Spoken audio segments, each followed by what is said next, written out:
Everyone, मैं आज आप लोगों को डच पढ़ाऊँगी। मैंने अपने पिछले वीडियो में आपको पुर्तगालियों के बारे में बताया हुआ था और आज मैं आपको डच के बारे में बताऊँगी। आज मैंने ये कोशिश की है कि आपको उस पिछली वीडियो से ज़्यादा कुछ मटेरियल दूँ जो आप पढ़ें। पिछली वीडियो मेरी थोड़ी शॉर्ट्स थी, 4 मिनट कुछ सेकंड की वीडियोस थी। सो आज मैं आपको शुरू करती हूँ। Second number, Dutch. यह हॉलैंड नीदरलैंड के निवासी थे। इन्होंने 1602 में United East India Company of Netherland की स्थापना की थी।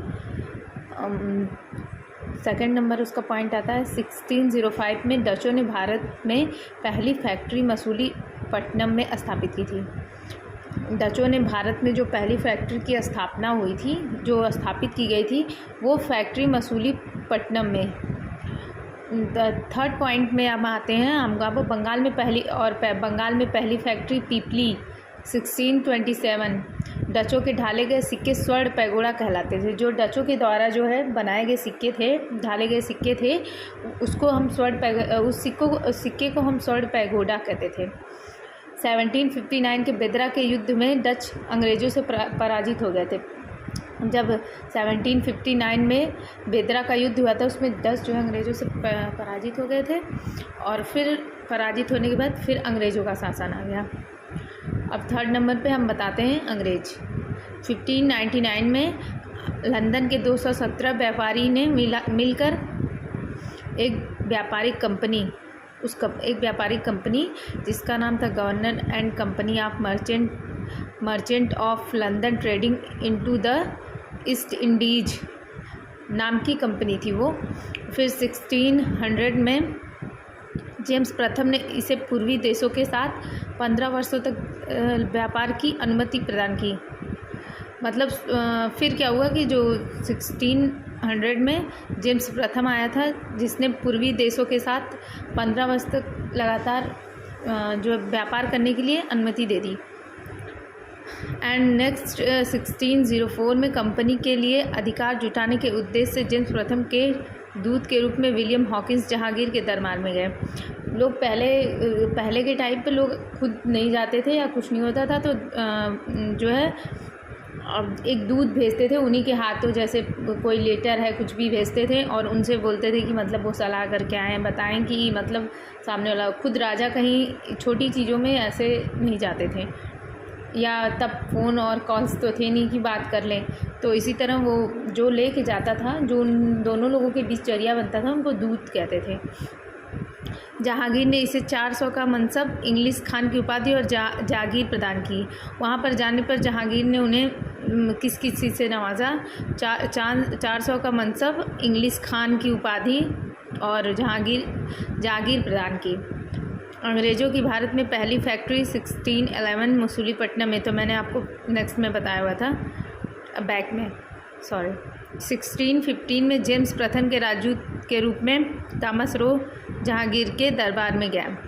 फिर उसके बाद विलियम हॉकिंस के बाद फिर उन्होंने थॉमस रो को जहांगीर के दरबार में भेजा था। गाइस, अब ये नेक्स्ट पेज पे हम आ गए हैं। 1632 में 500 पैगोडा वार्षिक कर के बदले गोलकुंडा के शासक से सभी बंदरगाहों पर व्यापार का अधिकार प्राप्त कर लिया। और उसके बाद इन्होंने 1632 में 500 पैगोडा वार्षिक करके बदले गोलकुंडा के शासक से सभी बंदरगाहों पर व्यापार का अधिकार उन्होंने फरमा लिया, सुनहरा फरमान जिसे कहते थे। 1639 में फ्रांसीसी डे नामक अंग्रेज ने चंद्रागिरी के शासक से मद्रास को पट्टे पर प्राप्त कर लिया था। उन्होंने 1639 में फ्रांसीसी डे नामक अंग्रेज ने चंद्रागिरी के शासक से मद्रास को पट्टे पर प्राप्त कर लिया। 1651 में ब्रिजमैन के नेतृत्व में अंग्रेज़ों को बंगाल में पहली फैक्ट्री हुगली में खुली।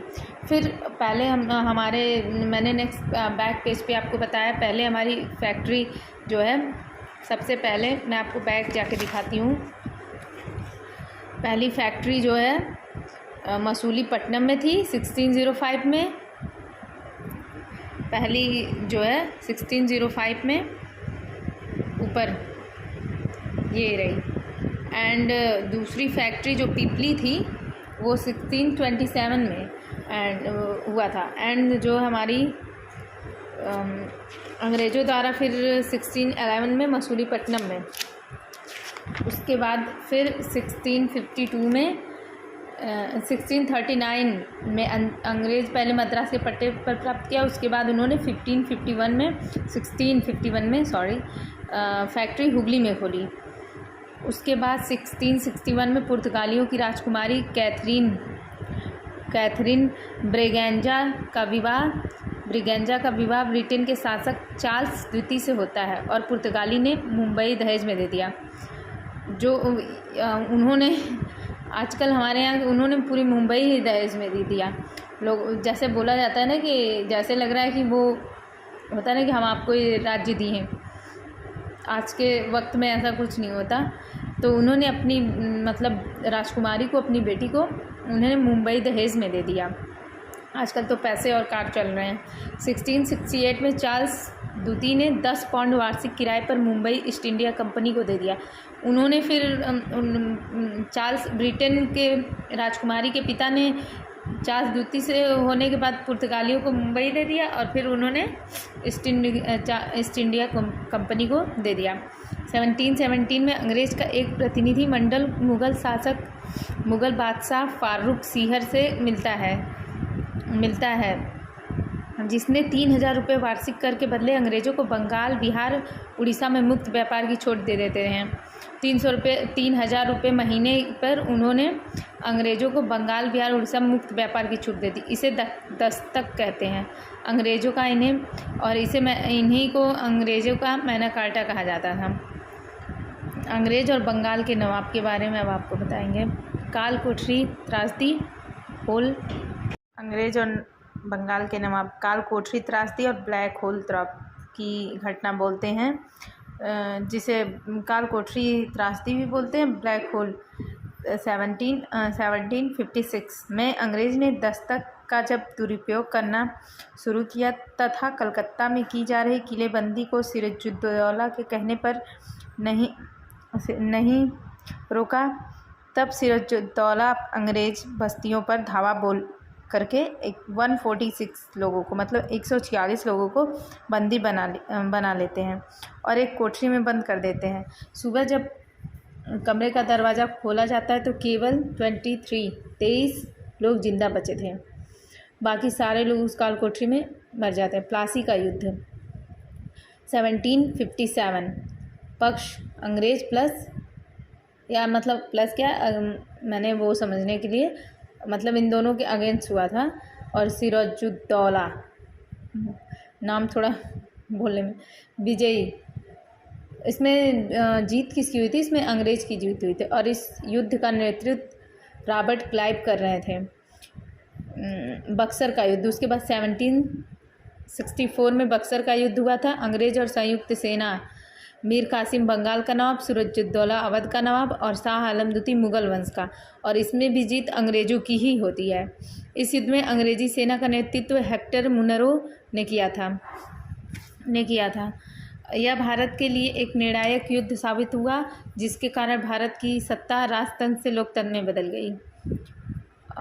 उसके बाद पहले राजतंत्र से लोकतंत्र में बदल गई थी। भारत की सत्ता पहले राजतंत्र थी, फिर लोकतंत्र हो गई। पहले क्योंकि राजतंत्र और लोकतंत्र में अंतर है। पहले मतलब राजा के हिसाब से चलता था, फिर अब जनता जो है अपने राजा को चुनने लगी। और उसके बाद बंगाल में द्वैत शासन 1765 to 1772। इसके जनक थे लियोनिस कार्टिस। बक्सर के युद्ध के बाद इलाहाबाद की संधि 1765 के तहत अंग्रेज को बंगाल, बिहार, उड़ीसा की दीवानी प्राप्त हो गई और बंगाल में द्वैत शासन की शुरुआत हो गई। डेनिस, ये डेनमार्क के निवासी हैं जिन्होंने 1667 में अपनी कंपनी बनाई। भारत में पहली फैक्ट्री फ्रैंकोबार, तंजौर, तमिलनाडु में 1620। फ्रांसीसी, उसके बाद सबसे लास्ट में फ्रांसीसी 1664 में फ्रांसीसी ने अपने ईस्ट इंडिया कंपनी की स्थापना हुई। 14वें लुई 14वें के शासनकाल में फ्रांस में की। फ्रांसीसियों की भारत में पहली फैक्ट्री 1668 में सूरत में स्थापित हुई थी और भारत में फ्रांसीसी शक्ति का वास्तविक संस्थापक फ्रांसीसी मैक्रो मार्टिन थे। और ये हमने अपने समझने के लिए सारे मैटर को एक साथ कर दिया है। पहले पुर्तगाली की और ऊपर स्थापना, भारत में स्थापना कब हुई और स्थान 1502-1503 कोचीन में हुआ था। पहले डच का 1602-1605 सॉरी मसूलीपट्टनम। थर्ड पे अंग्रेज 1599-1611 मसूलीपट्टनम। डेनिश 1616-1620 ट्रैंकोबार। फ्रांसीसी 1664-1668 सूरत में। शहर और उनके संस्थापक Calcutta Job Charnock, Mumbai Gerald Aungier, Madras फ्रांसीसी डेल। ओके, ये पूरे टॉपिक जो है इस जो हमने 2 दिन पहले इसको स्टार्ट किया था, यूरोपीय कंपनियों का आगमन, वो चैप्टर जो है मैंने आप लोगों को पढ़ा दिया है। एंड नेक्स्ट चैप्टर है, नेक्स्ट चैप्टर के टॉपिक ये भारतीय स्वतंत्रता आंदोलन, जिसे हम नेक्स्ट टाइम पढ़ाएंगे। ओके।